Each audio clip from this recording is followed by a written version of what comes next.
Namaste, everyone, and welcome to the Jai Bhakti Yoga podcast, where we share information on all things yoga, Ayurveda, and well-being lifestyle. I am excited to share these resources, insights, interviews, and so much more as we grow together on this wonderful journey of well-being.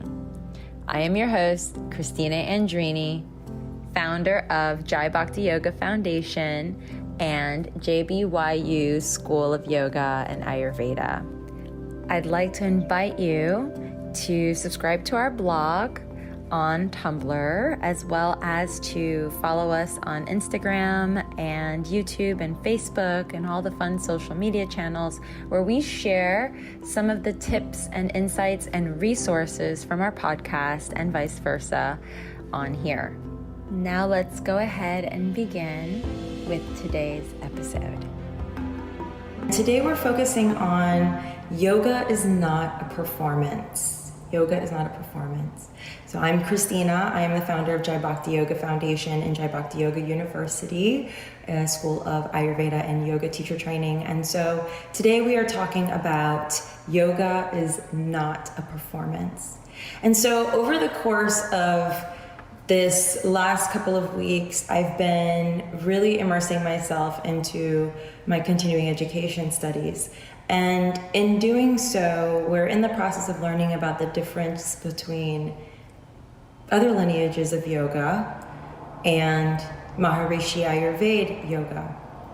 And there's quite an extensive amount of differences, which we'll go over in another conversation. But something that was brought up was a student in the class mentioned about a comment that I made. And so I'm going to read that to you. And then for a moment, I just want you to sit with a question that I'm going to ask you. And this is interactive. So feel free to comment, message me, say something, but definitely give yourself that time to write something down, all right? And so I want you to think about yoga is not a performance, all right? And in doing so, Victoria said, I tried to participate in a yoga session before, and I quit a quarter of a way through because the poses were impossible for me. And it was a beginner's class.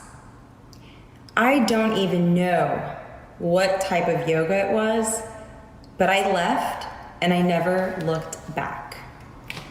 And so that really hits home. And I don't know how you feel as a yoga teacher, but if you had a student leave in the middle of your beginner yoga class and they never came back, and almost as though you never checked in on them, what happened in that moment? What happened in that space?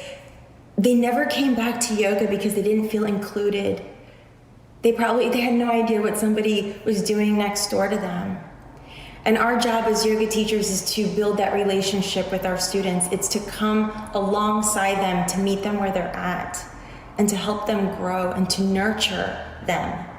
It's part of what brings us to yoga, and it's why we love being in a class instead of online.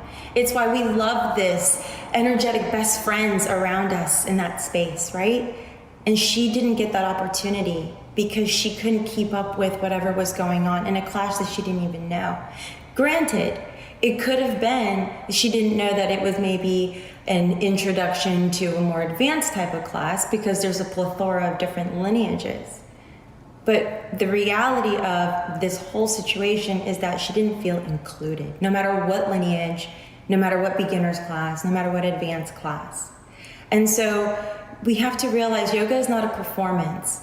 We're not there to be the most beautiful or look the most poised.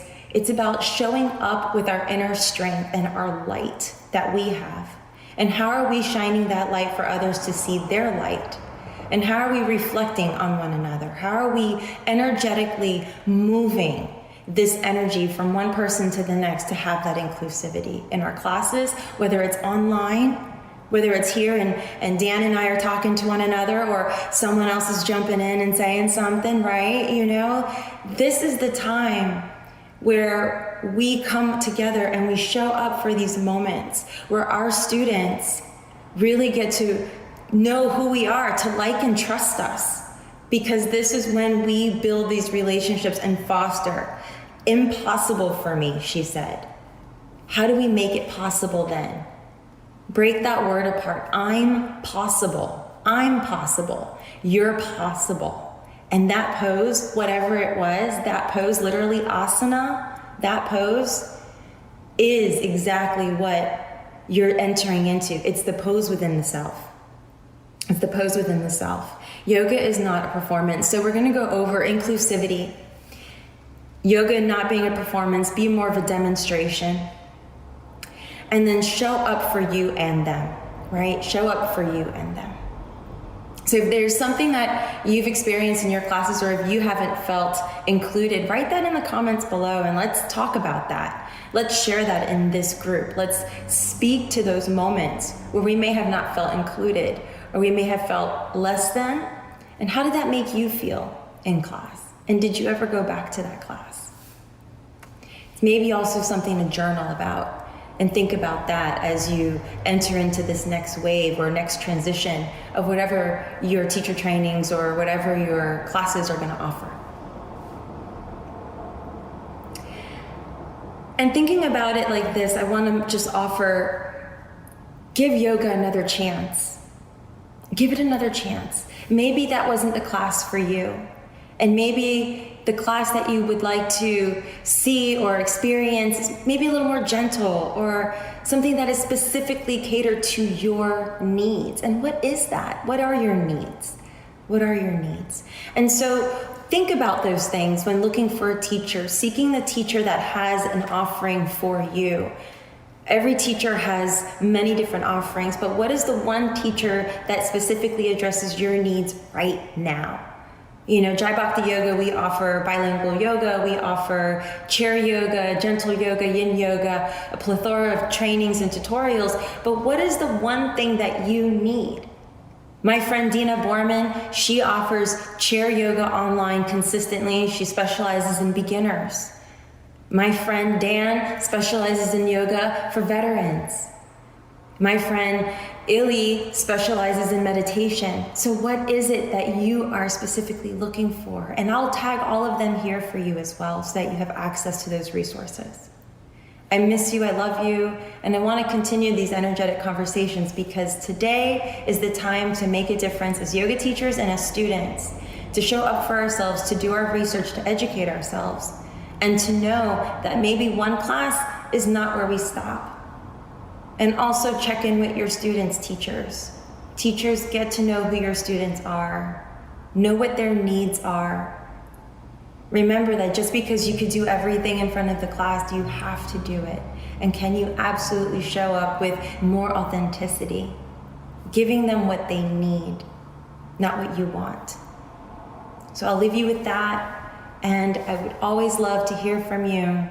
And let's share these conversations together. Remember, yoga is not a performance. We're not here to dance our way to the top. We're here to express ourselves, to show up authentically. That yoga is not about the pose. It's about connecting to ourselves, our inner being, our highest. And here sharing this with our energetic best friends. And so I love you again. Much love, y'all. From my heart to yours. Remember to be inclusive, to show up, to reach for each other's needs and support each other's needs. Namaste. Thank you all so much for participating in today's wonderful podcast. As always, it's such a joy and an honor to share in this space with all of you and hold the space together as a collective. I invite you to support my life's work on Teachable.